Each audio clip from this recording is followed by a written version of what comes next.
I'm no expert, but I do know how to make beer. And today I'm going to turn this bag of grains, robust porter recipe that I got from Brewmaster's warehouse into beer. I'm going to do an all-grain recipe. It comes with some maltodextrin, some hops.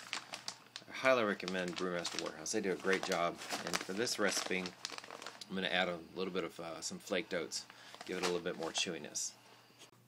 Okay, one of the main things I'm going to need to do all grain brewing is a MLT. I made this one myself.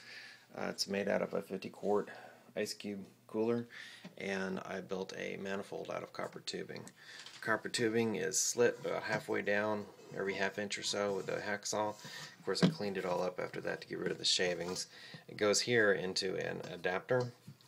There's a giant washer with a rubber seal, or a big rubber gasket, and a similar one on this side. It's hard to see. It's got a valve on it and another adapter, and then this is a high temperature tubing, the same kind of thing that you use on the sink. And this will allow the grains to soak in hot water. It will extract all of the enzymes and sugars and stuff. And then after it's soaked for a while, I'm going to open this up and gather it into my boiling pot.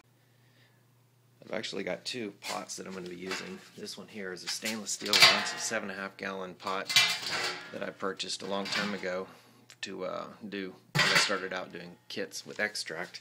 I'm going to use that to actually collect the water that I need. And I've got another one, this 10-gallon aluminum one I picked up at Academy, that I'm going to be using for actually boiling the wort. It's on a propane burner. You can see I got the model that just barely fits. This whole thing's actually kind of stuck together.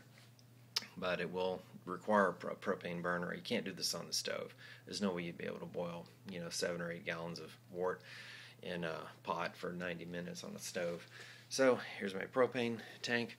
Need a propane tank, a lighter to light the burner off with, and then once this is open, this is how you adjust the pressure on it. Another thing I have here is a scale. Just a regular old scale that's got a digital readout on it.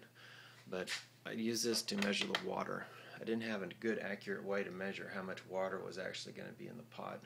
So what I do is I take my stainless steel pot that I'm going to use to collect water.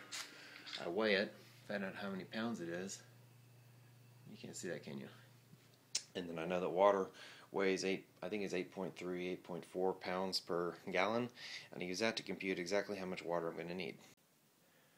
The water I'm going to be using for the boil is going to actually come from here. This is a little valve that I hooked up to my hot water heater.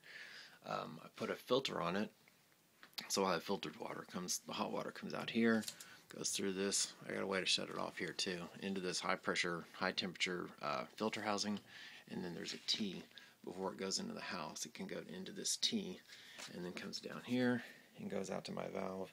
I'll put some tubing on this, and this is how I collect the water. Here's some of the stuff that I'm going to be using. I've got a really good thermometer. It's called a thermopen. I wanted to get really accurate readings. I think I got that online for about 80 bucks. I know it's expensive, but I wanted to be sure my temperatures were right. I have a hydrometer to measure the specific gravity, a big spoon to stir things up. This is very important for all grain brewing.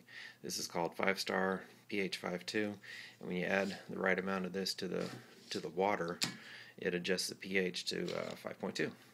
This is iodophor, which is some iodine-based cleanser or a sanitizer.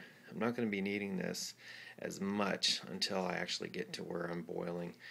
When I collect the wort, after I boil it, the boiling will kill all the germs, but this is important to use to sanitize the wort chiller, some of the other parts. And for the wort chiller, I made this one myself. I just took 50 feet of copper tubing and I wrapped it around a 5-gallon pail, and in order to get the water pushed through it, this is a pond pump I got for about 20 bucks at Home Depot, and it goes in the bottom of a bucket that I have full of cold water.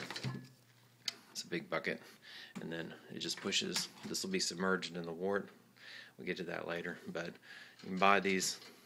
Probably do a better job if you buy one, because mine doesn't look too good, but it works great.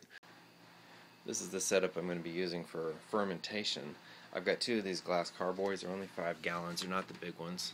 Actually leftovers from some water that I used to buy.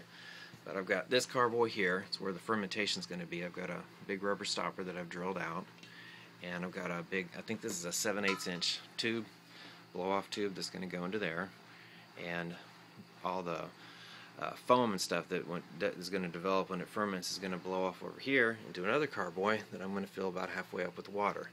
And then of course I have a big funnel that I'm going to use to get the wort, or the wort into the carboy for fermentation. Okay, that's about it for part one. I'm going to start brewing on the next section.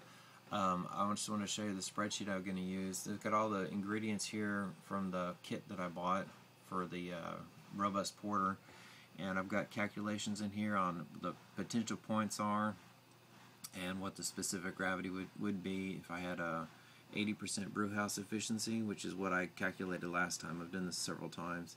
And then I want to collect 5 gallons, and I know that I'm going to boil for 90 minutes according to this recipe. I've got an 18.4, again I calculated that last time. I lose about 18.4% of my volume for each hour, and it calculates the target.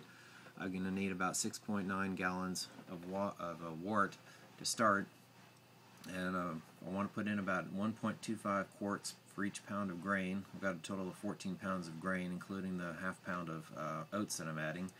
That calculates out to about 42 pounds of water, including the pot, and then I've got a calculation here for about almost a tablespoon of the 5.2 pH that I need to add. So join me for part 2 and we'll start brewing.